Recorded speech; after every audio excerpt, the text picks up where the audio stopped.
Marina fa miteraka disadisatra ny fomba fitantanam-bola eo anivo ny commune Antananarivo renivohitra ny apekapeo indray ireo mpanolontsaina avy amin'ny mpanohitra dia nanamafy fa misy ny tsy mazava amin'izany fitantanam-bola.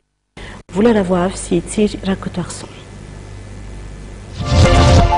Mitaky ny tokony idiran'ny fanjakana foibe ny fanaraha-maso ny fitantanam-bola eo anivon'ny commune Antananarivo renivohitra ny mpanolontsaina ny tanàna avy amin'ny mpanohitra ahitana ny Freedom tariny Lalatina Rakotondrazafy ny mpanohitra Lalatina Ravololomanana ary ny UNRRM Véronique Radirson. Ho azy ireo dia manjavozavo ny fitantanana nataon'ny ekipan'ny Lalao Ravalomanana. Tatitra sadasada ny asany tanterahan'ny commune tao anatin'ny taona 2024 no mety ny nandritra ny fivoriana ara-potoana voalohan'ny mpanolontsaina ny tanàna Antananarivo. Tsisy na dia iray aza ny sora-bolana avoaka momba ny asa natao. Ilaina ny idina ny IGE ao amin'ny tanàna Antananarivo hatrany amin'ny Fokotany, ny arrondissement, ny tsena, ny ziparika satria ny lalàna dia milaza hoe ny organisme rattaché rehetra dia tokony nameanay le rapport spécial détaillé financier nefa tsy misy an'izany ato anatin'ity rapport ity.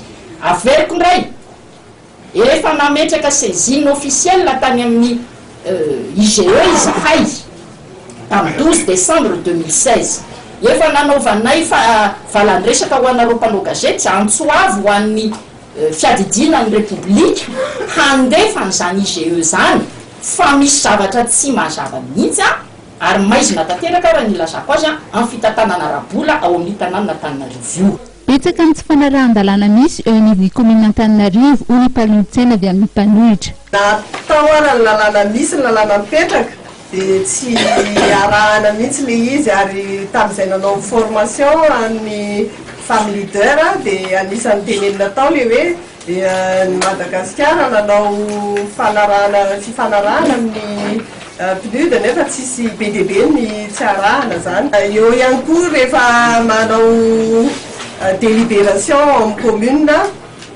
tsy misy papier eo am-pelatananay conseil municipal mahakasika ny zavatra ho délibéré fa zavatra fenopenina no menanay. Tsy natao ary le rapport spécial natao zany fa natao tandrametaka mba tsy ilazana hoe tsisy zay zany ratsoriny satria tsy fantatra mihitsy zany zao ny fomba fitantanana ara-bola eo anivon'ny commune, tsy fantatra hoe zany zay tena zava-bita marina, tsy fantatra hoe iza teto Antananarivo nahazo tompony tamin'izay tatitra tamin'izay asa vita nandritra ny taona 2020 raha misy ilay asa vita. Manoloana ny fitantanana manjavozavo sy ny tsy fanarahan-dalàna ataon'ny ekipan'ny ben'ny tanàna Lalao Ravalomanana milaza ireto mpanolontsaina ireto fa anatanteraka famoriam-bahoaka ary ampafantatra ny zava-misy momba ny fitantanana eo anivon'ny commune Antananarivo renivohitra.